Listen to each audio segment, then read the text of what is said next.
Section 44 बात करता है orders in case of preferential transaction.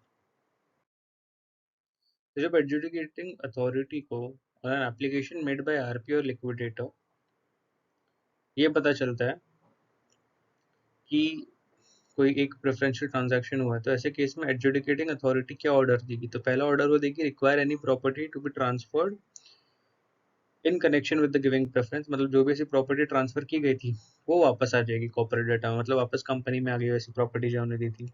Require any property to be so vested if it represents the application either of the proceeds of sale of property so transferred or the money so transferred। मतलब basically इसका point ऐसा है कि अगर cash भी गया होगा या कैश जितना भी आया होगा वो सारा का सारा कैश भी वापस आ जाएगा कंपनी के अंदर। रिलीज और discharge any security interest created by corporate debtor. अगर जो भी सिक्योरिटी इंटरेस्ट इन्होंने क्रिएट किया गया था relating to the old financial transactions उसको भी रिलीज कर दिया जाएगा। Require any person to pay such sums in respect of benefits received by him. कि जिस भी पर्सन को इस चीज का बेनिफिट हुआ था उसको पूरा वापस करना पड़ेगा। उसके बाद direct any guarantor whose financial debts or operational debts owed to any person were released or discharged by giving of the preference to be under such new or revived financial debts or operational debt that the person as the adjudication deems appropriate। मतलब मैं समझाता हूँ कि suppose देखो, अगर corporate debtor का कोई guarantor था और हमने प्रेफरेंस देके गारंटर के सारे ऑब्लिगेशंस रिलीज कर दी, मतलब उसको गारंटी इन केस डिफॉल्ट उसको गारंटी नहीं देनी पड़ेगी। तो क्या हुआ, कॉर्पोरेट डेटर ने यार गारंटर को तो प्रेफरेंस दिया ना, तो ऐसे केस में गारंटर से जितना भी उसको बेनिफिट हुआ था वो वापस लेने के लिए क्या करेंगे कि हमने क्या कर दिया था, उसकी गारंटी हटा दी थी, तो अब हम वापस उस पर गारंटी लगा देंगे, एक न्यू गारंटी लगाई जाएगी उसके ऊपर।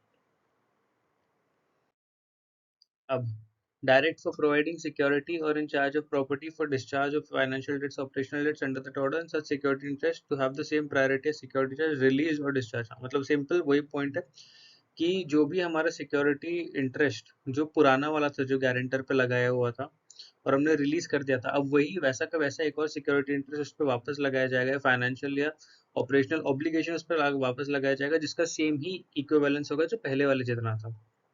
And direct for providing the extent to which any person whose property is so vested in the corporate debtor or on whom financial debts operational debts are imposed by the order are to be proved in liquidation or the corporate insolvency resolution process or for the financial debts operational debts which arose from or were released or discharged wholly in part by giving preference। मतलब समझाता हूँ, अब adjudicating authority ने order दिया कि भैया तुमको कि जो भी प्रेफरेंशियल ट्रांजैक्शंस किए गए थे उन सारा सबको रिवर्स कर दिया जाएगा।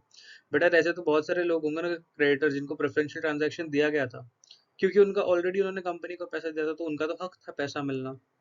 हाँ, अब ये बात अलग है कि हमने उनको पहले प्रेफरेंस दिया वो हमने गलत किया, लेकिन ऐसे तो एंड में उनको पैसे मिलने ही वाला था ना, तो ऐसे मिले या वैसे मिले क्या फर्क पड़ता है। तो ऐसे केस में एडजुडिकेटिंग अथॉरिटी ने बोला है कि देखिए अगर आपको प्रेफरेंस दिया गया है तो गलत है, तो वो ट्रांजैक्शन रिवर्स होगा। अब ये आपका काम है कि आपको लिक्विडेशन या सीआरपी प्रोसेस के अंदर ये प्रूफ करना है कि हाँ हमको पैसा मिलना चाहिए था, और फिर उस मैकेनिज्म के अंदर जो वाटरफॉल हम मैकेनिज्म होता है सेक्शन 53 डिस्ट्रीब्यूशन ऑफ असेट्स के अंदर आपको उस हिसाब से ही आपके डेट्स वापस मिलेंगे अगर आपको चाहिए होंगे तो। वैसी बात की गई है। फिर provide that order under section shall not, अभी शैल नॉट क्या होगा, affect any interest in property acquired from a person to other than the corporate debtor. मतलब कॉर्पोरेट डेटर के अलावा किसी और पर्सन को जो मिले थे any interest derive from such interest and was acquired in good faith for value. मतलब गुड फेथ में मिली हुई चीज।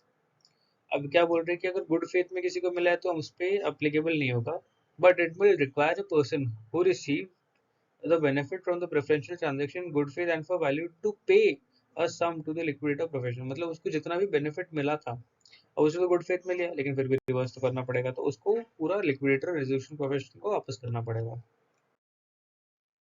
एक्सप्लेनेशन, अब एक्सप्लेन क्या किया गया, where a person who has acquired interest of property from another person other than the corporate debtor who has received the benefit from the preference or such another person to whom corporate debtor gave preference, पहली बात had sufficient information of the initiation of CIRP या is a related party. तो अगर उसको already information थी, information कैसी होगी, अगर पब्लिक अनाउंसमेंट की गई है तो हम ये मान के चलेंगे कि उसको इन्फॉर्मेशन थी कि सीआरपी शुरू होगी, सीआरपी शुरू होने वाली है, या वो अगर वो कोई रिलेटेड पार्टी तो मान के चला जाएगा कि भैया ये गुड फेथ में तो नहीं दिया गया था, मतलब रिलेटेड पार्टी है तो ऑलरेडी पता होगा, वेरी हाई चांसेस।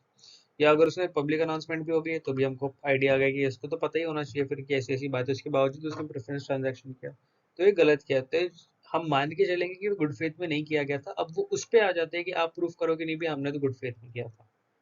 ये पूरा सेक्शन इतना ही, it's very difficult, very tricky to understand, so kindly do read it again and again.